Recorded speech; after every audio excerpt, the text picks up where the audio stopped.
Hello, my wellbeing buddies. It's Steve, the mental health nurse, and we're going to talk about accountability. Now, this is quite a hot potato, really, because ultimately we have the Mental Health Act, which states whether or not we are accountable for our actions. And the reality is, we should be accountable for our actions, regardless of our mental health and well-being. And if we feel that we are not accountable for our actions, then we're not safe to ourselves or other people. So therefore, we need to be sure that we are accountable for what we are doing all of the time. We are responsible for ourselves. We are responsible for our own health and well-being, and therefore we alone are responsible and accountable for our actions. And if you look at laws across Europe, they differ in the Mental Health Act. And therefore, it's important for us to realise that actually, just because I've got something wrong with me or just because I'm not well, that does not make me not accountable. I still have to be accountable. And if I commit a crime whilst I'm unwell, I'm still going to be punished, but I may end up in a mental health hospital being sectioned, and therefore there is always going to be a consequence to whatever I do. So it's important we learn accountability. And we can't use the excuse, I just fly off my handles. I can't manage it. I can't cope. So therefore I lose my temper. You are accountable. And therefore we need to set boundaries and goals for ourselves to keep ourselves safe. And equally, if we know that we can't handle alcohol, if we know that we can't handle substances, then dare I say, the most simplest piece of advice there is don't do it. And I know that's easier said than done, but there are techniques and strategies on how to get the right help and keep yourself safe. So let's see how we can be accountable for our actions and improve our mental health.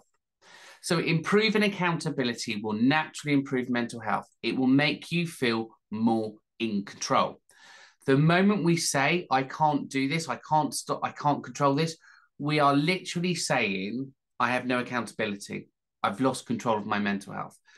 The reality is that's a negative cognition. We need to turn that into a positive one quite quickly. We need to say to ourselves, I can do this. I can control it. I can manage it. It may just be a long journey. So let's start planting negative cognitions to positive cognitions. So improving accountability with mental health can be challenging, but it's an important step in maintaining emotional well-being. So these are the steps. 1, set yourself some goals. Make sure they're specific, make sure they're related to mental health, and make sure you can achieve them. There is a tool out there called the Wellness Recovery Action Plan, the RAP model, or the STAR outcome model. And that looks at strength-based approach, looking at what we can do and looking at how we can be accountable for some of the decisions that we make in our life. 2, we want to track our progress. Keep track of what you can do and celebrate that success. It will empower you. It will make you feel stronger and more resilient. 3, engage in self-reflection. Reflective practice is really important, and regularly reflecting on those thoughts, those feelings and behaviors, the cognitive behavior model, is key to managing accountability and managing your emotional well-being. So making sure that you reflect on something. For example, I got angry. That was my thought, my feelings. I could feel my blood pressure rising. I could feel this tense. And I went to do a behavior, but actually I stopped, I de-escalated, calmed down. And my reflection there was, whatever I did worked. So I'm going to try that again.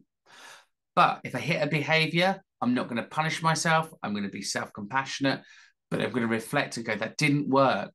Why didn't it work? What can I do now to make that work next time? So that's that reflective practice piece. Seek support if you are struggling. and you are finding it difficult to hold yourself accountable, seek support. Go to your friends, go to your family, GP, worst case scenario, 111 999 if you can't keep yourself accountable. Take responsibility. So take responsibility for your mental health. You can't blame others for setbacks and challenges.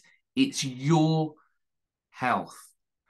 And in primary healthcare, so many times I heard, but the doctor didn't do a review, but the doctor didn't prescribe my prescription, but the doctor didn't do this.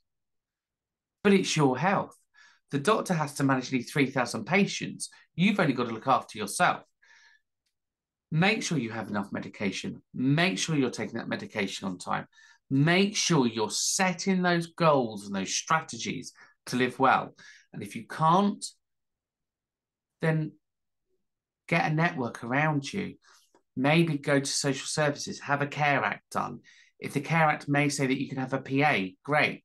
It may be the fact that you need to use technology, set reminders.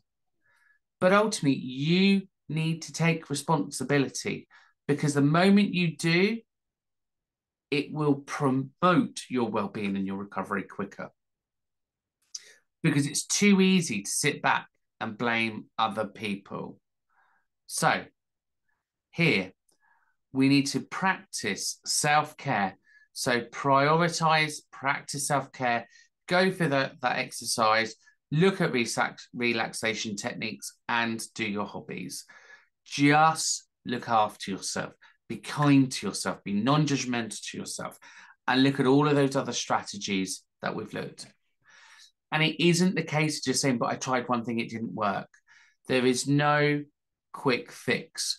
And the problem is we live in a world where we need and want quick fixes, but there is none. Sometimes you have to put the miles in.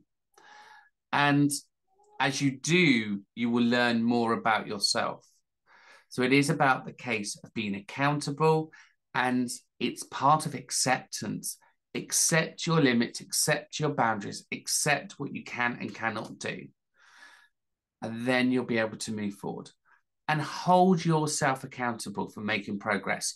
So if you're not recovering, if you're not overcoming obstacles, hold yourself accountable. What can you do to do this? Because ultimately, things in life that are worth fighting for generally have to come from you. And you have to be able to cope.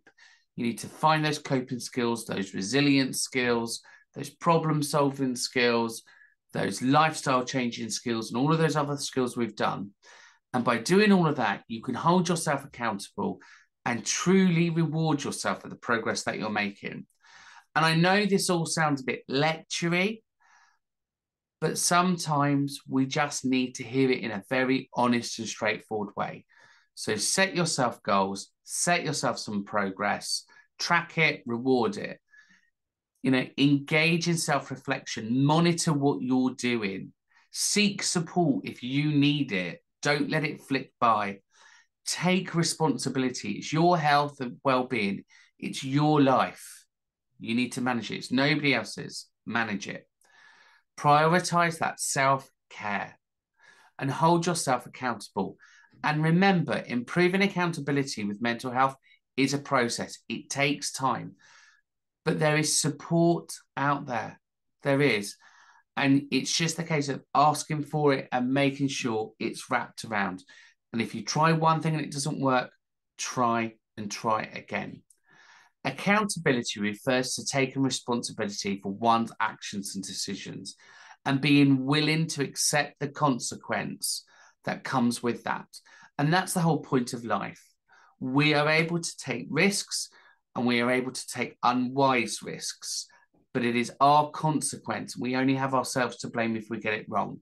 So therefore, we need to make sure if we're making a decision, it's an informed choice. We know the risks and we know the consequences of those risks. We need to be accountable for those actions, and we need to take responsibility for those.